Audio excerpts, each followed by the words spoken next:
Dear students, welcome back. स्वागत है आपका वीकली करंट अफेयर 1 से 8 जनवरी। बिना किसी भूमिका के शुरू करते हैं क्योंकि मुझे पता है कि मेरे कई स्टूडेंट इस वीडियो का वेट करते हैं। So let us begin, time बचेगा। यदि आपने अभी तक नहीं जाना है तो मेरा बताना कर्तव्य और आपका जानना अधिकार कि मोस्ट पॉपुलर जो online test series and counselling हो सकती है, जो इकोसिस्टम है नेट जेआरएफ की, वो स्टार्ट अभी जस्ट हुआ है पॉल साइंस हेल्प के प्लेटफॉर्म पे। इसमें क्या बेसिकली हम लोग कोशिश कर रहे हैं कि एक टेलीग्राम पे एक ग्रुप बनाई गई है जिसके थ्रू एक क्रैश कोर्स जैसी जो है 3 मंथ की कोशिश चल रही है, जिसमें कि 24 टेस्ट पेपर, 50 क्वेश्चन इच, तो मोर देन 1500 क्वेश्चन जो एकदम मैचिंग लेवल के हैं वो एडमिनिस्टर किया जाएगा। जो ग्रुप मेंबर है वो उसको सॉल्व करेंगे और उसकी जो डाउट क्लियरेंस है और उससे रिलेटेड जो कॉन्सेप्ट है और एग्जामिनेशन से रिलेटेड जो स्ट्रैटेजी है एंड गाइडेंस है इन जनरल, ये मैं खुद कोशिश कर रहा हूं कि वीक में 2 बार लाइव सेशन के थ्रू ग्रुप मेंबर्स को की जाए। इसके अलावा जो भी मटेरियल हो सकते हैं पॉसिबल, वो फ्री में ग्रुप मेंबर को देने की कोशिश की जाती है जिससे वो प्रिपेयर कर सकें।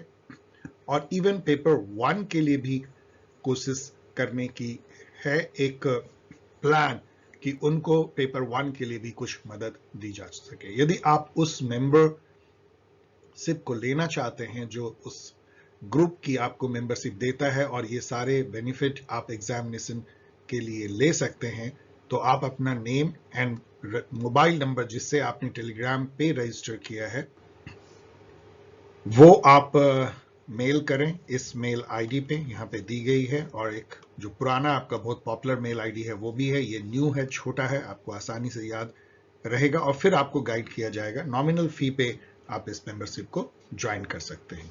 So let us move ahead after this important information. चलिए सबसे पहले इंटरनेशनल रिलेशन या वर्ल्ड न्यूज में देखते हैं कि दुनिया में क्या ऐसी चीजें हैं जो एग्जामिनेशन के लिए हम लोग कैच कर सकते हैं इन पिछले 7 दिनों में। Which country chairs the United Nations Security Council counter terrorism committee, CTC कहते हैं, काउंटर टेररिज्म कमेटी 2022 जो अभी जस्ट खत्म हुआ है, उसके उस साल के लिए एक कंट्री को 1 साल के लिए इसका चेयर बनाया जाता है। बहुत इंपॉर्टेंट है, आपको पता है टेररिज्म से पूरी दुनिया जूझ रही है। तो मेरा क्वेश्चन है कि किस कंट्री ने जो है चेयरमैनशिप संभाला 2022 का CTC का, और वो कंट्री ना तो ब्राजील है, इटली, फ्रांस नहीं है, वो अपना इंडिया है। उसी से जुड़ा हुआ सवाल है क्योंकि जब चेयर इंडिया होगा तो इंडिया के बिहाफ में जो इंडिविजुअल उस चेयर का रोल करेगा वो होते हैं permanent representative of India to the UN। और ये काफी कारणों से ये न्यूज में रही, ये मोहतरमा या लेडी, क्योंकि ये बहुत इंपॉर्टेंट पोस्ट होता है, वो बहुत इंपॉर्टेंट जिम्मेदारी वो निभा रही हैं।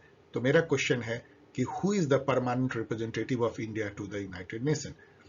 ये सभी जो नाम इसमें आप देख रहे हैं, इंक्लूडिंग रुचिरा कंबोज, जिनका फोटो यहाँ पे है, जो कि हैं अभी, ये सभी कभी ना कभी permanent representative of India to the UN रहे हैं। अभी करंट में रुचिरा कंबोज है। तो as a chair of the UN security council CTC, Ruchira Kamboj ने ये जिम्मेदारी इंडिया की तरफ से संभाला। एक और लेडी जो न्यूज में रही, वर्ल्ड न्यूज में, वो है कैथी हॉकल, या हॉचल कह सकते हैं, हॉकल, मेरी प्रोनाउंसिएशन बहुत रॉन्ग होती है, कैथी हॉचल। तो कैथी हॉचल कौन है, मैं ये पूछ रहा हूं। इनका फोटो भी आप यहां देख सकते हैं। यहां मैंने 4 ऑप्शंस दिए हैं, आप रोक करके आप गेस कर लीजिए। यस, ये फर्स्ट फीमेल गवर्नर जो है न्यूयॉर्क स्टेट की यूनाइटेड स्टेट ऑफ अमेरिका में बनी है। मतलब आज तक कोई फीमेल वहां पे गवर्नर नहीं थी। वहां पे आप समझिए कि यूनाइटेड स्टेट में 50 स्टेट हैं, जैसे अपने यहाँ 28 स्टेट हैं, और वो स्टेट वहां बहुत अलग हैं क्योंकि वो स्टेट पावरफुल फेडरेशन है। India is centre powerful federation, वहां पे स्टेट को ज्यादा अधिकार है सेंटर से। वहां पे न्यूयॉर्क जो है एक स्टेट भी है और एक सिटी भी है, उसको न्यूयॉर्क सिटी कहते हैं, जो न्यूयॉर्क स्टेट की राजधानी है। तो न्यूयॉर्क स्टेट जो है उसकी जो गवर्नर, और वहां पे जो जैसे अपने यहाँ चीफ मिनिस्टर होते हैं जो एग्जीक्यूटिव हेड होते हैं स्टेट के, वैसे ही यूएसए में गवर्नर होते हैं जो एग्जीक्यूटिव हेड होते हैं। तो वहां के जो न्यूयॉर्क स्टेट के जो एग्जीक्यूटिव हेड हैं गवर्नर, वो फर्स्ट फीमेल जो बनी है वो कैथी हॉचुल। आप इनको देख सकते हैं, इंपॉर्टेंट न्यूज है। उससे भी बड़ा इंपॉर्टेंट न्यूज है कि हु इज केविन मैकार्थी। इनका यहां आप फोटो देख सकते हैं। अभी जस्ट 24 घंटे पहले केविन मैकार्थी, आप यहां 4 ऑप्शन पहले पढ़ लीजिए, मैं थोड़ा टाइम देता हूं। मैंने जस्ट 3 ऑप्शन आपको भरमाने के लिए दिया है। बेसिकली ये चुने गए हैं speaker US house of representative के। यूएस हाउस ऑफ रिप्रेजेंटेटिव क्या है? जैसे अपने यहां का लोकसभा, प्रतिनिधि सभा कह लीजिए, और इसका जो अपर हाउस है उसको कहते हैं सीनेट, जैसे अपने यहां राज्यसभा है।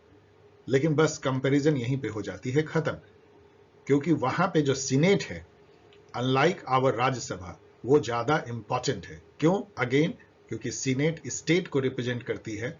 हर स्टेट के 3 प्रतिनिधि उसमें होते हैं, और वो समान, इंडिया का ऐसा नहीं कि पॉपुलेशन पे बेस्ड है, और वो वर्ल्ड की सबसे पावरफुल अपर चैम्बर है सीनेट। जैसे जज की अपॉइंटमेंट जब होती है तो सीनेट से उसका रेटिफिकेशन चाहिए होता है प्रेसिडेंट को। इसी तरीके से कोई भी फॉरेन ट्रीटी यदि अमेरिका साइन करता है तो उसको जो है सीनेट से एक तरह का रेटिफिकेशन चाहिए होती है। बहुत सारे मामलों में सीनेट की सहमति की जरूरत होती है over and above house of representative, जिसको वहां पे सीनोटेरियल कर्टसी कहते हैं। मतलब कि सीनेट को आप इज्जत देते हैं क्योंकि वो स्टेट को रिप्रेजेंट करता है।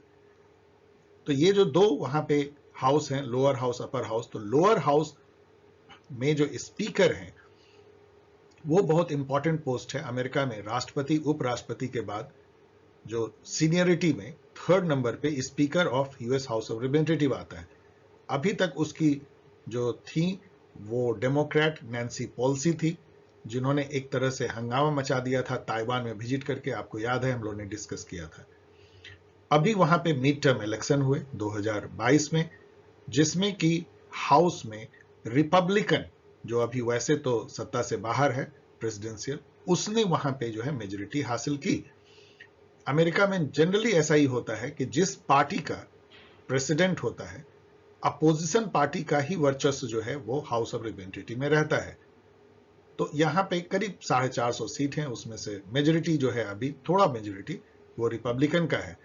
तो डेफिनेटली रिपब्लिकन का ही मेंबर को स्पीकर बनना था।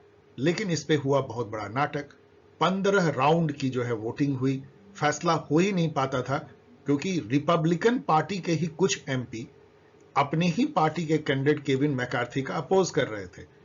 इससे यह भी आपको समझना चाहिए, मैंने आपको बताया है कि अमेरिका की जो पार्टी सिस्टम है वो पार्लियामेंट्री पार्टी सिस्टम जैसे इंग्लैंड या इंडिया में से बहुत ही अलग है। यहां पे पार्टी व्हिप जारी नहीं करती है, और ना ही पार्टी लाइन को हर मेंबर जो उस पार्टी का एमपी होता है वो टो करने के लिए बाध्य होता है। मेंबर बहुत इंडिपेंडेंट अपना व्यू रखते हैं और वोटिंग करते हैं। किसी एक मसले पे रिपब्लिकन पार्टी और डेमोक्रेट पार्टी के एमपी एक साथ खड़े टिक सकते हैं। वही इसमें भी हुआ, और इसीलिए केविन मैकार्थी को बहुत ही मशक्कत करनी पड़ी, और 15 राउंड के वोटिंग के बाद जाकर के वो बन पाए स्पीकर। केविन मैकार्थी जो हैं वो फंड रेजिंग के लिए जाने जाते हैं, फाइनेंशियल मैनेजमेंट के लिए जाने जाते हैं, और कई इंपॉर्टेंट पार्टी पोस्ट उन्होंने संभाला है ट्रंप के दौरान भी रिपब्लिकन पार्टी में। उनके फंड रेजिंग और उससे जुड़े हुए मसले को लेकर के ही रिपब्लिकन पार्टी के कुछ एमपी उनका विरोध कर रहे थे। अब आगे आप केविन मैकार्थी को काफी ज्यादा सुनेंगे। ये न्यूज आप पढ़ लीजिएगा, तब आगे बढ़िएगा।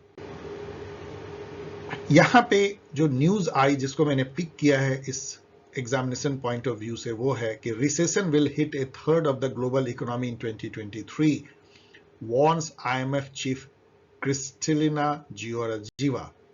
बुल्गारिया की हैं, देख लीजिएगा। यस, इनका यहां मैंने फोटो दिया है आईएमएफ चीफ का, और मैं पूछ रहा हूं कि आईएमएफ की मैनेजिंग डायरेक्टर कौन है। आईएमएफ के हेड को मैनेजिंग डायरेक्टर कहा जाता है, और आपने अभी नाम सुन ही लिया, इनका नाम है क्रिस्टलिना जियोर्जीवा। इससे जुड़ा हुआ मैं हमेशा कहता हूं कि जब आप IMF के चीफ के नाम को याद करें तो आप नोगजी ओकोंजो-इवेला जो WTO की डायरेक्टर जनरल है, मतलब चीफ हैं, इनको भी याद कीजिए, अफ्रीका से हैं। आप डेविड मैलपास को याद कीजिए, वर्ल्ड बैंक के प्रेसिडेंट कहलाते हैं, मतलब हेड। और एंटोनियो गुटेरेस जो UN के सेक्रेटरी जनरल कहलाते हैं।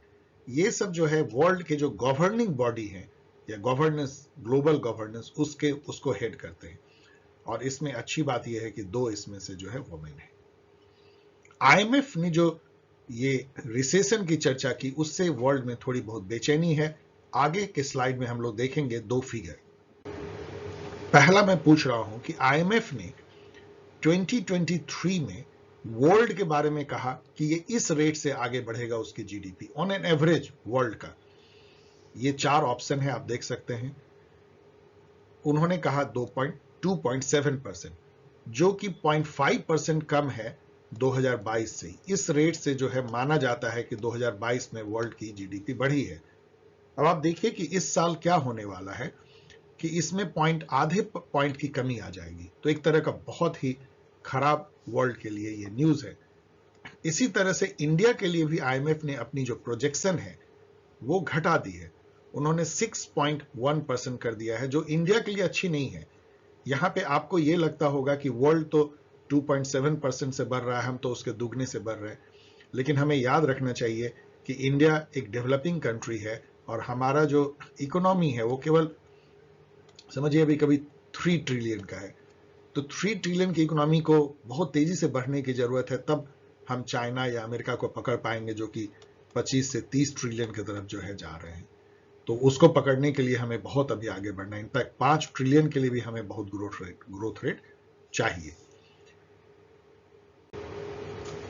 Who was first pope to retire on health ground? ये मैंने इससे पिक किया है। ये जो न्यूज है कि बेनेडिक्ट 16 में ये फर्स्ट मॉडर्न पोप जो थे 2013 में ये रिटायर अपने के उन्होंने कर दिया। पहले ये पोप थे जिन्होंने कहा कि मेरी हेल्थ ठीक नहीं है तो मैं रिटायर होना चाहता हूं, पोप बेनेडिक्ट 16।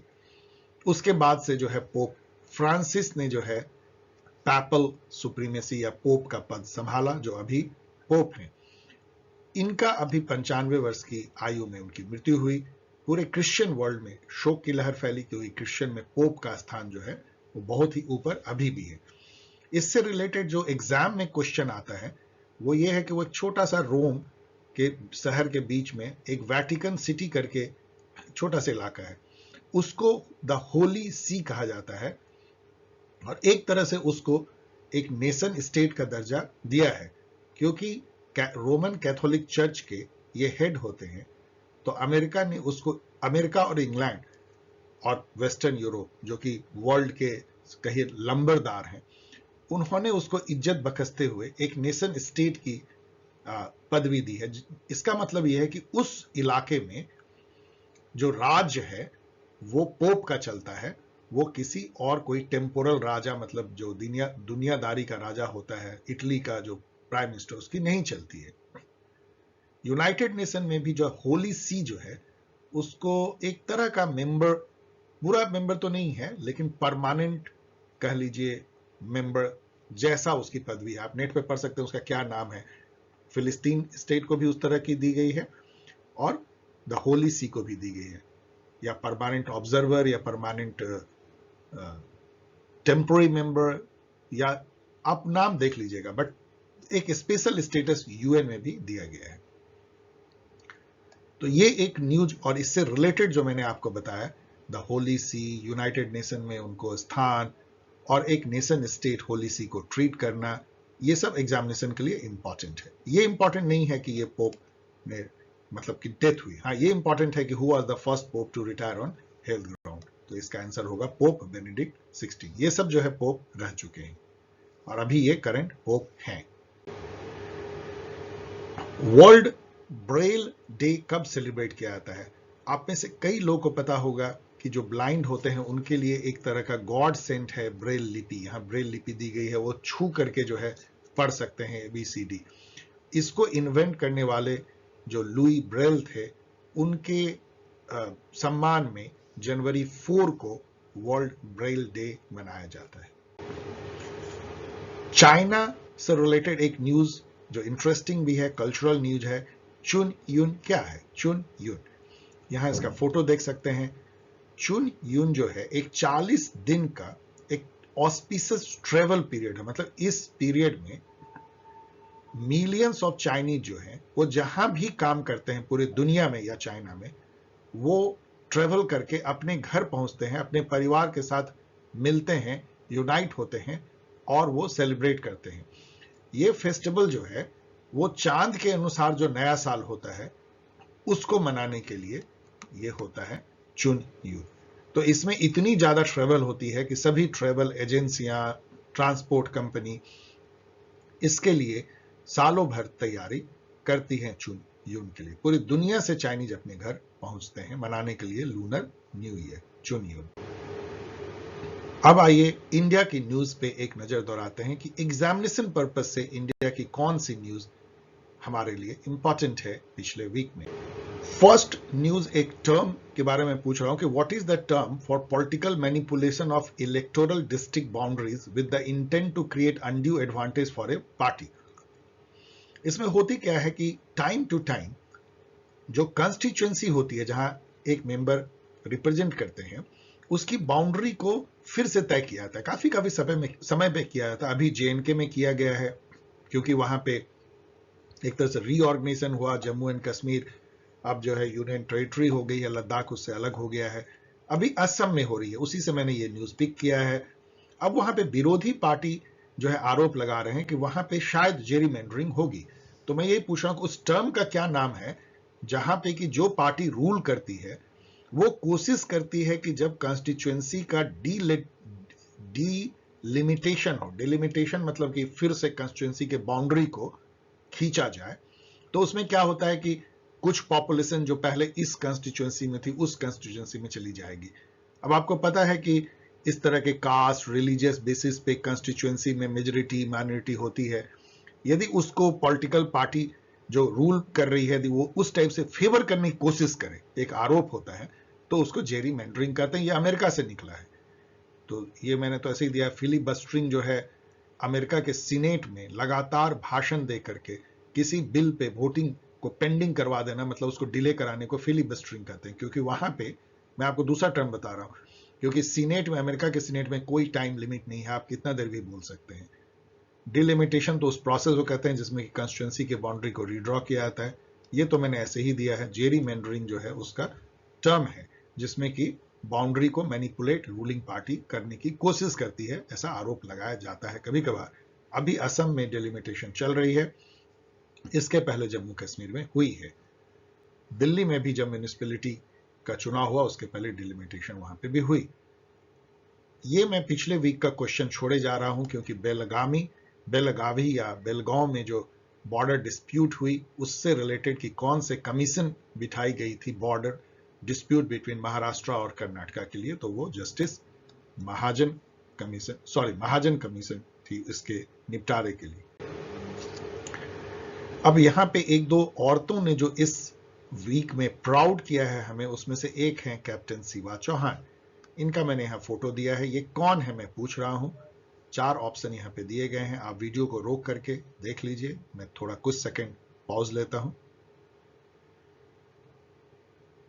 यस, ये जो है ये एक आर्मी ऑफिसर हैं जो डिप्लॉय की गई हैं सियाचिन ग्लेशियर पे, जो वर्ल्ड का हाईएस्ट वॉर जोन है। और ये पहली ऐसी वुमेन है जो इतनी ऊंचाई पे, आप यहां इनको देख सकते हैं सियाचिन में, वो मोर्चा संभालेंगी, कैप्टन शिवा चौहान।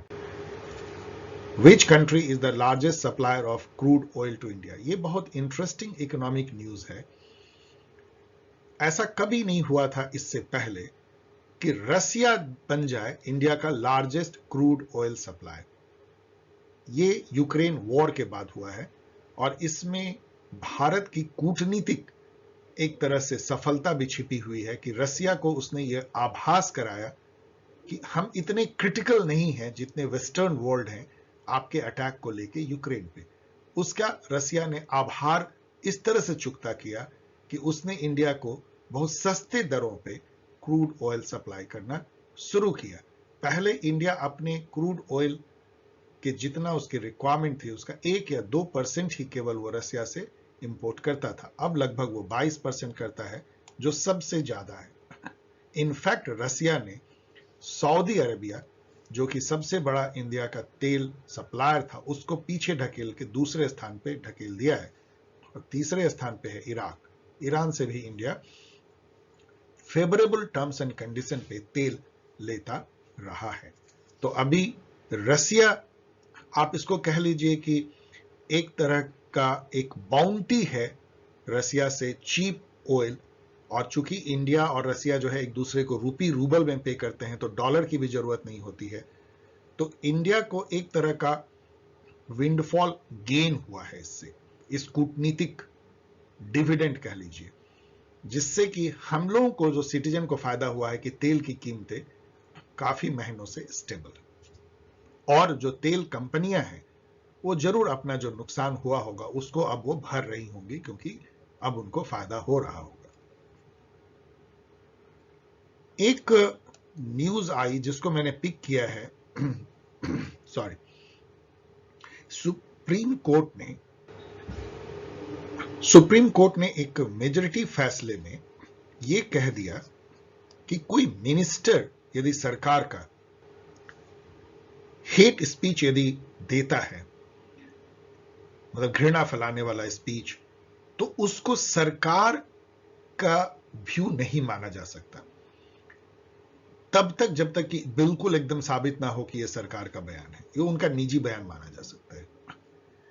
यहां पे एग्जामिनेशन के लिए 2-3 जो है इंफॉर्मेशन उभर करके इस सुप्रीम कोर्ट के डिसीजन से आते हैं। पहला तो यही आता है कि कौन जज ने डिसेंट नोट दिया। ये इंपॉर्टेंट क्यों बन जाता है, जस्टिस नागरत्ना डिसेंट्स। इस पे तो हम आगे चर्चा करेंगे, क्योंकि एक और केस में उन्होंने डिसेंट नोट दिया है, तो हम जस्टिस नागरत्ना को अलग डिस्कस करते हैं। इससे एक बात उभर के आती है कि सुप्रीम कोर्ट ने यह कहा कि हेट स्पीच किसी मिनिस्टर के द्वारा, उसको हम कलेक्टिव रिस्पॉन्सिबिलिटी के दायरे में नहीं ला सकते। तो कलेक्टिव रिस्पॉन्सिबिलिटी जो इंग्लैंड के पार्लियामेंट्री सिस्टम से निकली है, कैबिनेट सिस्टम से, वो क्या है? उसमें यह माना जाता है कि जब कोई मिनिस्टर कैबिनेट का पार्ट होता है, मतलब जो डे टू डे सरकार चलाते हैं, गवर्नेंस करते हैं, तो वो एक इंडिविजुअल नहीं रह जाता है, वो एक कलेक्टिव का पार्ट हो जाता है। और उसके अपना इंडिविजुअल जो विचार है वो मायने नहीं रखता है। वो जो भी बोलता है वो पूरी कैबिनेट के तरफ से बोलता है। और यदि कोई मिनिस्टर कोई ऐसी हरकत करता है जिससे कि उसको उस पर कोई उंगली उठाया जाए पार्लियामेंट में, तो पूरे कैबिनेट पे उंगली उठाई जाती है। और इसी तरह से कोई कैबिनेट यदि कोई फैसला लेता है तो इंडिविजुअल मंत्री बिल्कुल उस फैसले के साथ खड़ा रहता है, भले ही उसकी पर्सनल मंशा कुछ भी हो। इसी को कलेक्टिव रिस्पॉन्सिबिलिटी कहते हैं, मतलब साथ तैरेंगे या साथ डूबेंगे, यह हुआ कलेक्टिव रिस्पॉन्सिबिलिटी। सुप्रीम कोर्ट ने कहा कि यदि कोई हेट स्पीच देता है कोई मंत्री, तो हम ये नहीं कह सकते कि ये पूरे कैबिनेट का जो है बयान है और वो पूरा कैबिनेट उसके लिए रिस्पॉन्सिबल है। यहां पे हमें जो है अलग करना होगा, क्योंकि ये एक बयान है जो कि उसके निजी कैपेसिटी में दिया गया हो सकता है। यदि ये डायरेक्ट लिंक, मतलब गवर्नमेंट का वो डिसीजन ना हो जो कि प्रूफ हो पाए कि ये गवर्नमेंट का डिसीजन था और मंत्री ने उस डिसीजन को जस्ट इंफॉर्म किया पब्लिक को। ये क्यों आई एक केस? क्योंकि अभी के सरकार के कई मंत्री पे यह आरोप लगाया गया और कोर्ट में बात पहुंच गई कि ये लोग हेट स्पीच देते हैं। वैसे कई इंसिडेंट्स आपको पता होंगे जो न्यूज में आपको आए होंगे। उसको लेकर के सुप्रीम कोर्ट में ये याचिकाएं दायर थी। इससे दूसरी एक उभर के आती है कि हेट स्पीच की जो मीनेस है, दैत्याकार रूप लेता जा रहा है, उसको कैसे कंट्रोल किया जाए। तीसरी इससे बात यह आती है कि एक तरह का यह दुधारू तलवार के जैसा भी कई एनालिस्ट ने कहा कि यदि मंत्री का अपना निजी बयान है कोई हेट स्पीच, तो फिर कोई भी व्यक्ति या समुदाय उस मंत्री के ऊपर एफआईआर कर सकता है डिफेमेशन का या हेट स्पीच के अगेंस्ट, क्योंकि यह सरकार का बयान नहीं है। तो सरकार पे तो एफआईआर नहीं कर सकते हैं इस तरीके से, लेकिन व्यक्ति पे तो कर सकते हैं, आप उसको कोर्ट में घसीट सकते हैं। तो एक तरह से हेट स्पीच पे शायद लगाम भी लग सकती है इस डिसीजन के बाद, क्योंकि इससे सरकार और मंत्री के पर्सनल व्यू को अलग कर दिया गया। इससे एक और क्वेश्चन उभर के आती है कि आर्टिकल 19(2) क्या है, क्योंकि सुप्रीम कोर्ट ने यह कहा कि जो फ्रीडम ऑफ स्पीच हमें गारंटीड है आर्टिकल 19 से, उस पे जो रीजनेबल रेस्ट्रिक्शंस लगे हैं वो आर्टिकल 19(2) में लगे हुए हैं, वो काफी हैं। हमें कोई और रेस्ट्रिक्शंस मंत्रियों के जबान पे लगाने की जरूरत नहीं है। तो क्या है आर्टिकल 19(2)? आर्टिकल 19(2), जो कि नेहरू जी के टाइम में इसको और एक्सपेंड कर दिया गया था फर्स्ट अमेंडमेंट से, इसमें कई बेसिस पे सरकार फ्रीडम ऑफ स्पीच को कर्टेल कर सकती है। और वो क्या क्या है, मैं क्वेश्चन पूछ रहा हूं कि इसमें से कौन सा ग्राउंड पे आपको जो है कर्टेल किया जा सकता है? पब्लिक ऑर्डर, मतलब कि यदि आप ऐसा बात करें कि पब्लिक में भगदड़ मच जाए, लॉ एंड ऑर्डर की प्रॉब्लम हो जाए, तो उसको रोकने के लिए की जा सकती है। जो इमोरल या इनडिसेंट टाइप ऑफ स्पीच हो उसको रोका जा सकता है। कोई भी ऐसा बयान जो कंटेम्प्ट ऑफ कोर्ट हो जाए, कोर्ट को उस तरीके से कंटेम्प्ट करना, दूसना, जिससे कि जुडिशरी को डाउन किया जाए, ना कि किसी पर्टिकुलर केस की बुराई करना, ये कोई कंटेम्प्ट नहीं माना जाता। आप मेरिट पे कह सकते हैं कि ये हमें डिसीजन सही नहीं लगा, ये सही है, लेकिन जुडिशरी पे ये कहना कि जज ने पैसे लेके डिसीजन दे दिए बिना किसी आधार के, सब कंटेम्प्ट है, तो वो नहीं कह सकते आप। डिफेमेटरी जो है, किसी को डिफेम करने के लिए, मतलब उसके प्रतिष्ठा को हानि पहुंचाने के लिए भी जो है आप नहीं कह सकते। कोई ऐसे व्यक्ति को जिससे कि उसकी इज्जत चली जाती हो। कोई भी ऐसा बयान जो इंडिया के सॉवरेनिटी, इंटीग्रिटी पे खतरा हो, वो नहीं दे सकते हैं। और किसी भी फॉरेन स्टेट के साथ में जो हमारी फ्रेंडली रिलेशन है उसको बर्बाद करने के लिए भी आप कोई स्टेटमेंट नहीं दे सकते हैं। कई क्रिटिक ने तो यहां तक कहा है कि इतने सारे रेस्ट्रिक्शंस के चलते क्या कोई फ्रीडम ऑफ स्पीच है भी इंडिया में? खैर, ये बहस का विषय है, लेकिन आपको ये एग्जामिनेशन के लिए जानना चाहिए आर्टिकल 19(2) और क्या क्या ग्राउंड पे आपके फ्रीडम ऑफ स्पीच को कर्टेल की जा सकती है। इसके अलावा हर व्यक्ति को, और डियर स्टूडेंट आपको भी, क्योंकि हम लोग सभी जो हैं एक रिस्पॉन्सिबल, अकाउंटेबल सिटीजन है, हमें पता होना चाहिए कि हमें क्या बोलना है, क्या नहीं बोलना है। और खास करके जब आप सोशल मीडिया पे बोलते हैं, लिखते हैं, तो बहुत सावधानी बरतिए और देखिए कि आपकी कोई भी जो राइटिंग या बोलने से जो बातें हैं वो इसके दायरे में नहीं आती है, नहीं तो आप ट्रबल में फंस सकते हैं। बी कॉशियस, कुछ भी ऐसा बोलने की जरूरत ही नहीं है। Which SC judge may become first woman Chief Justice of India? ये मैंने जो आपको कहा था कि जस्ट होल्ड ऑन, हम लोग इस जज के बारे में फिर बात करेंगे। वो अभी मैं क्वेश्चन, उनका यहाँ पे फोटो दिया गया है। क्या ये जस्टिस फातिमा MBB हैं, जस्टिस नागरत्ना हैं, हिमा कोहली हैं या बेला त्रिवेदी हैं? ये सभी जो हैं जजेज हैं। इसमें से दो जो जज हैं कर्नाटका और गुजरात हाईकोर्ट के हैं। एक जो है इंडिया के फर्स्ट सुप्रीम कोर्ट की जज रही हैं, ये क्वेश्चन पूछा जाता है। और ये अभी सुप्रीम कोर्ट की जज हैं जिन्होंने एक तरह से फ्लटर पैदा कर दिया जुडिशियल सर्कल में, लगातार 2 डिसेंट फैसले दे करके। डिसेंट फैसला क्या होता है?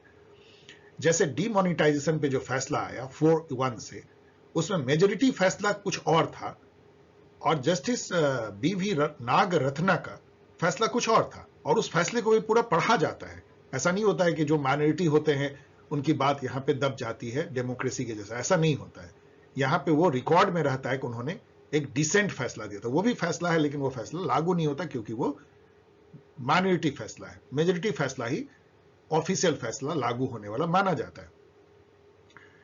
तो जस्टिस नागरत्ना ने 2 डिसेंट नोट एक के बाद एक दे दिए। एक डीमोनेटाइजेशन पे, जिसमें उन्होंने डीमोनेटाइजेशन को अनलॉफुल ठहरा दिया, और एक हेट स्पीच पे, जिसमें उन्होंने कहा कि नहीं, ये कहना बहुत मुश्किल है कि हेट स्पीच में मंत्री और सरकार में कोई घालमेल नहीं है, क्योंकि वो सरकार के मंत्री हैं तो कलेक्टिव रिस्पॉन्सिबिलिटी उन पे लागू होती है और सरकार उसके लिए कहीं ना कहीं रिस्पॉन्सिबल होगी यदि उनके मंत्री हेट स्पीच देते हैं।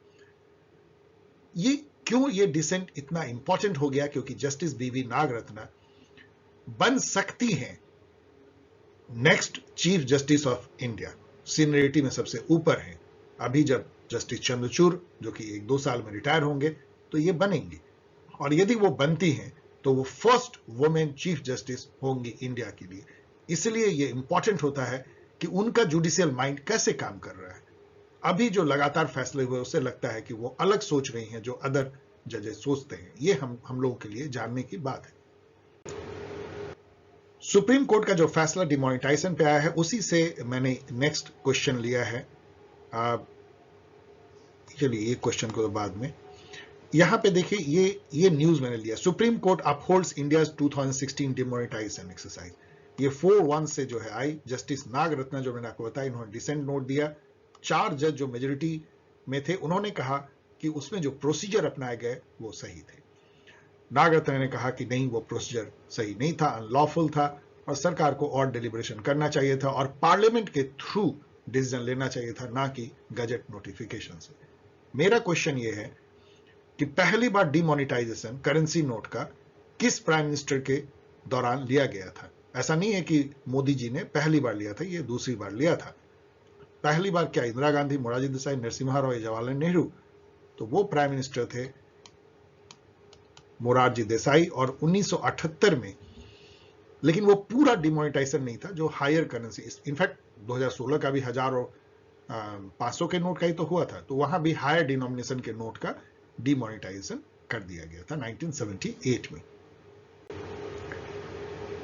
ये न्यूज मैंने यहां से लिया है कि नेशनल ग्रीन हाइड्रोजन मिशन स्थापित किया गया है। कैबिनेट ने अभी ग्रीन हाइड्रोजन के विकास इंफ्रास्ट्रक्चर कंट्री में खड़ा करने के लिए ढेर सारे जो है पैसे आवंटित किए हैं। उस पे मैं दूसरी बार अपने वीडियो में पूछ रहा हूं कि व्हाट इज ग्रीन हाइड्रोजन। मैंने एक बार ऑलरेडी पूछा हुआ है, और ये एग्जामिनेशन पॉइंट ऑफ व्यू से बहुत इंपॉर्टेंट हो जाता है, क्योंकि ग्रीन हाइड्रोजन एक ऐसा फ्यूल बन सकता है जो हमें ग्रीन हाउस गैसेस से बचाता है, क्लीन एनर्जी देता है, और आगे इंडिया में इसकी बहुत संभावनाएं हो सकती हैं। तो क्या है ग्रीन हाइड्रोजन? क्या वो ऐसा हाइड्रोजन है जो रिन्यूएबल एनर्जी जैसे विंड, सोलर को यूज करके प्रोड्यूस किया गया है, या हाइड्रोजन गैस को फ्यूल के रूप में कोई भी हाइड्रोजन गैस हो वो ग्रीन हाइड्रोजन होता है, या कोई स्पेशल ग्रीन कलर का हाइड्रोजन है जो केमिकल ब्रेकिंग ऑफ वाटर से बनाया जाता है, या ऐसा हाइड्रोजन गैस है जो नॉन पॉल्यूटिंग है? इनफैक्ट इसका आंसर है कि ऐसा कोई भी हाइड्रोजन गैस जो प्रोड्यूस किया जाए रिन्यूएबल एनर्जी से, फॉसिल फ्यूल से नहीं, तो वो ग्रीन हाइड्रोजन है। क्यों? क्योंकि हाइड्रोजन बनाने के लिए भी आपको पावर चाहिए होता है। हाइड्रोजन बनता कैसे है? पानी को तोड़ना पड़ता है हाइड्रोजन ऑक्सीजन में, और उसके लिए चाहिए होती एनर्जी। यदि वो एनर्जी कोयले को जला के निकल रही है तो ग्रीन हाइड्रोजन नहीं है, लेकिन वो सोलर और विंड एनर्जी से निकल रही है तो ग्रीन हाइड्रोजन है। अब हाइड्रोजन जो है एनर्जी कैसे पैदा करता है? इलेक्ट्रिसिटी। अगेन, जब हाइड्रोजन को ऑक्सीजन से हम रिएक्ट कराते हैं तो वाटर वेपर बनता है और उसमें एनर्जी निकलती है। वो एनर्जी जो है इलेक्ट्रिसिटी के रूप में उसको यूज किया जा सकता है। इसको हाइड्रोजन फ्यूल सेल कहते हैं। ढेर सारे हाइड्रोजन फ्यूल सेल यदि आप बना दें तो उससे जो है कार चल सकती है, बस चल सकती है, बहुत सारे काम उससे हो सकते हैं। उसको हाइड्रोजन ईंधन के रूप में इस्तेमाल करना कहते हैं। उसी के विकास के लिए नेशनल ग्रीन हाइड्रोजन मिशन बनाया गया है। यहां पे एक और जेंटलमैन का हम जिक्र कर रहे हैं जिन्होंने इंडिया को किया है प्राउड। वो है सुरेंद्र के पटेल। इनका देखिए पटेल को कैसे स्पेलिंग तोड़ दिया गया है, अमेरिकनाइज कर दिया गया पटेल, जबकि ये है पटेल। मे बी पटेल हैं या नहीं है, आई विल नॉट से, क्योंकि ये केरला से बड़े पले हैं तो हो सकता है दूसरा इनका टाइटल हो, क्योंकि पटेल तो गुजरात में होते हैं। तो सुरेंद्र के पटेल जो हैं ये कौन है मैं पूछ रहा हूं। आप इसको वीडियो को रोक के पढ़ लीजिए। इसका सही आंसर है कि ये एक डिस्ट्रिक्ट कोर्ट जो टेक्सास स्टेट में है अमेरिका के, वहां उनको जज नियुक्त किया गया है। एक बहुत बड़ी बात है कि इंडिया ओरिजिन का कोई व्यक्ति वहां पे जज बना हो। ये केरला में पले बढ़े हैं और बहुत गरीबी से इन्होंने जो है अपने दिन बचपन के काटे थे। यहां एक और लेडी जिन्होंने इंडिया को किया है प्राउड, वो है अवनी चतुर्वेदी। कौन है अवनी चतुर्वेदी? मैं सीधा इसका आंसर दे रहा हूं कि ये फर्स्ट इंडियन एयरफोर्स की वुमेन पायलट हैं जो जापान में वीर गार्जियन 2023, इनफैक्ट ये अलग क्वेश्चन बन सकता है कि जापान में जो एक्सरसाइज होगी जापान एयरफोर्स के साथ इंडिया का, आपको पता है ना युद्ध अभ्यास होता है, मैंने कई नाम बताए ऐसे मालाबार से लेकर के शक्ति एंड ऑल, तो उसी तरह का वीर गार्जियन 2023 में जापान के साथ हो रहा है। उसमें इंडिया की तरफ से भाग लेने के लिए जो पहली वुमेन पायलट जिनको चुना गया है वो है अवनी चतुर्वेदी। आप इनका यहां फोटो देख सकते हैं। यहां इंडिया में एक अवार्ड दी जाती है जो हाईएस्ट ऑनर है, जो इंडियन डायस्पोरा, डायस्पोरा किसको कहते हैं ये भी सवाल पूछा जाता है। वैसे इंडियन जो इंडियन ओरिजिन के हैं लेकिन अब या तो वो सिटीजन हो गए हैं या नॉन रेजिडेंट इंडियन हो गए हैं, वो कंट्री के बाहर रहते हैं। और इंडियन डायस्पोरा दुनिया में बहुत ही पावरफुल कम्युनिटी है, क्योंकि अमेरिका से लेके कनाडा, इंग्लैंड, यूरोप, ऑस्ट्रेलिया, हर जगह इंडियन जो हैं वो बहुत इंपॉर्टेंट एक कम्युनिटी उन कंट्री में है और इंडिया के लिए बहुत महत्वपूर्ण है। इंडिया के इमेज को बनाने के लिए, इंडिया के सॉफ्ट पावर को बढ़ाने के लिए, इंडिया में वो मनी रेमिटेंस करते हैं और वहां के इलेक्टोरल पॉलिटिक्स में भी कई बार उनका दखल होता है अपने शेयर नंबर, और वहां जो उपलब्धि हासिल करते हैं, जैसे कमला हैरिस वो वाइस प्रेसिडेंट बन गए इंडियन ओरिजिन के, ऋषि सुनाक जो प्राइम मिनिस्टर बन गए इंग्लैंड के, Anerood Jugnauth and many other जो फिजी, सूरीनाम, इन सब के प्राइम मिनिस्टर और प्रेसिडेंट बनते रहे हैं इंडियन। अभी आपने देखा जज। तो इंडियन डायस्पोरा बहुत इंपॉर्टेंट है हमारे लिए। तो इंडियन डायस्पोरा को एक अवार्ड दी जाती है इंडिया में, प्रवासी भारतीय सम्मान अवार्ड। वो कई लोगों को दी जाती है, उसमें से मतलब बहुत तो नहीं, 2-3 लोगों को हर साल अलग अलग फील्ड में। मेरा क्वेश्चन है कि 2022 का वन ऑफ द प्रवासी भारतीय सम्मान अवार्ड किसे दिया गया है। यहाँ 4 नेम है, आप देख सकते हैं। और ये जो जेंटलमैन है जिनको दिया गया है ये है शिव कुमार नादेसन। शिव कुमार नादेसन जो है वो रिनाउंड एडिटर हैं एक लीडिंग तमिल न्यूज़पेपर का श्रीलंका में, इंडियन ओरिजिन से हैं और इनको ये अवार्ड दिया गया है। ये आप एक क्रूज देख सकते हैं। क्रूज ऐसा होता है एक लग्जरी शिप जो कि नदी या समुद्र में चलता है, वहां पे लोग एंजॉयमेंट के लिए उसमें ट्रेवल करते हैं, खाने पीने म्यूजिक की व्यवस्था रहती है। तो क्वेश्चन है what is the name of the world's longest river cruise which will commence its journey in January 2023 from Varanasi to Dibrugarh via Bangladesh। क्या नाम है उसका? मैंने यहाँ पे जस्ट आपको भरमाने के लिए संगम विला, ब्रह्मपुत्र गंगा विलास, गंगा विला ऐसा नाम दिया। इसका सही नाम है गंगा विलास और इसका उद्घाटन किया प्राइम मिनिस्टर मोदी ने अभी हाल में 1-2 दिन पहले ही। ये वाराणसी से असम के डिब्रूगढ़ बांग्लादेश होते हुए जाएगी। ये गंगा और ब्रह्मपुत्रा दोनों नदियों में ये क्रूज चलेगी। जो लास्ट क्वेश्चन में ले रहा हूं वो बहुत ही डिस्टर्बिंग न्यूज है। एक टाउन है जिसका मैं नाम पूछ रहा हूं, जहां पे कि अजीबोगरीब घटना हुई कि जगह जगह इस टाइप के धरती में दरार पड़ने लगा कि पूरा शहर जो है वो धंस रहा है। उस शहर का नाम क्या है? वो पहाड़ों पे है। क्या वो औली है, जोशीमठ है, रुद्रप्रयाग है, हरिद्वार है? वो है जोशीमठ।